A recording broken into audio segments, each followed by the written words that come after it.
இன்றைக்கான group 4 revision வந்து நம்ம இப்போ ஸ்டார்ட் பண்ணலாம். இப்போ ஃபஸ்ட்டு கொஷின் நம்ம என்ன பார்க்க போகிறோன்னா, வா என்ற வேர்ச்சொல்லின் வினைமுற்றுன்னு நம்மளை கேட்குறாங்க. வா என்ற வேர்ச்சொல்லின் வினைமுற்றுன்னு வரும்போது நம்ம வந்து அதோட ஆன்சர் வந்து வந்தால் அப்படி தான் வரும். அதை வந்து நம்ம நல்லா பார்த்துக்கணும். வினைமுற்றுன்னு கேட்குறாங்க. ஸோ அது மீதி இருக்க ஆப்ஷனோட நம்ம கன்ஃபியூஸ் பண்ணிக்கூடாது. நெக்ஸ்ட் கொஷின் பார்க்கலாம். ராமன் வந்தான் எவ்வகை தொடர் என அறிந்து எழுதுன்னு கொஷின் இருக்குது. ராமன் வந்தான்னு முடியுது. ஸோ வந்தான் அப்படி முடியும் போது எழுவாய் தொடர். அதை வந்து நம்ம பார்க்கலாம். Next question. ஓர் அடியுள் முதல் 3 4 சீர்களில் முதல் எழுத்து அளவெழுத்து நிற்க இரண்டாம் எழுத்து ஒன்றி வர தொடுப்பது அப்படின்னு கேட்கும்போது மேற்கதுவாய் எதுகை, மேற்கதுவாய் எதுகை ஆகும்.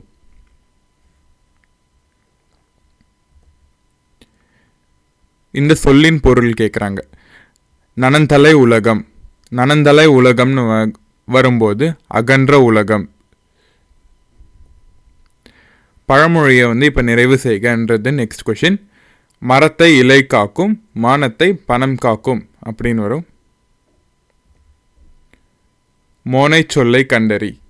நந்தவனம் கண்திறந்து நற்றமிழ் பூ எடுத்து பண்ணோடு பாட்டிசைத்து பார்ப்போன்ற வந்தாயோ. நந்தவனம் நற்றமிழ் மோனை. நந்தவனமும் நற்றமிழும் 4 ஸ்டார்ட் ஆகுது. பண்ணோடு பார் வந்து மோனை கிடையாது. ஏன்னா பண்ணோடு அது பா, இது வந்து பாரில் வந்து பா என்று இருக்குது.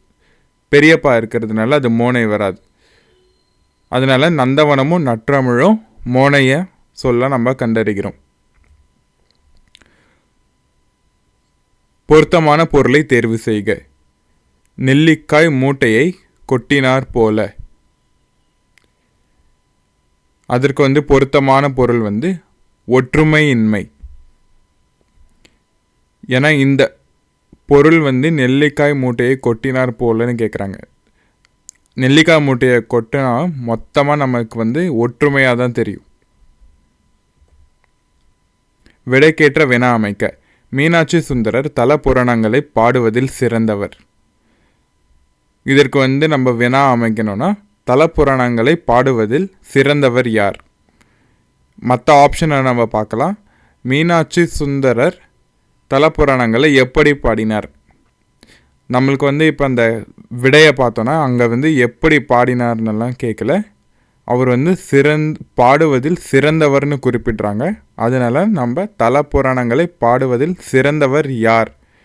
அது வந்து விடையில் வந்து மீனாட்சி சுந்தரர் இருக்குது. இந்த வினா வந்து அந்த விடைக்கு நன்றாக பொருந்துறதுனால நம்ம வந்து இதை வந்து வினாவாக தேர்ந்தெடுக்கிறோம். செந்தமிழ் இலக்கண குறிப்பு தருக.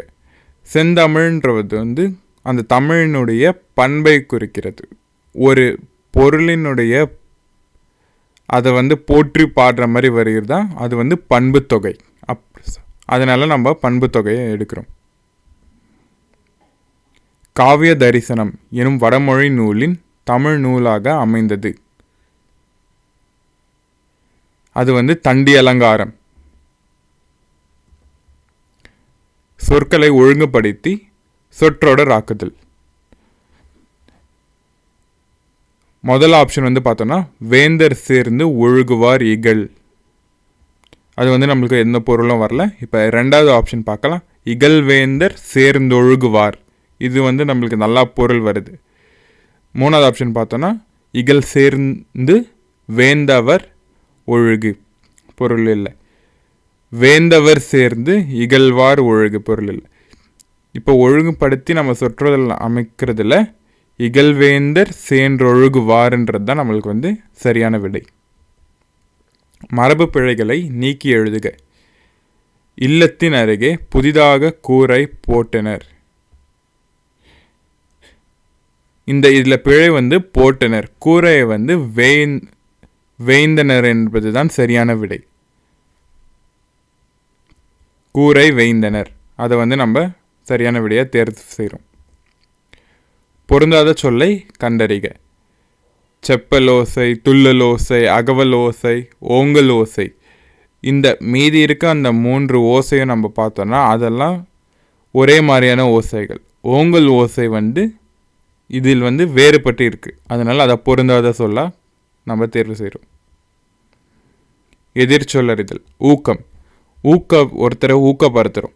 அது ஆர்வம், உற்சாகம், தெளிவு இதெல்லாம் ஒரு பொருளை சேர்ந்த பொருளாகும். ஆனால் இந்த ஊக்கமாக இருக்கிறவங்க சோர்வாக இருக்க மாட்டாங்க.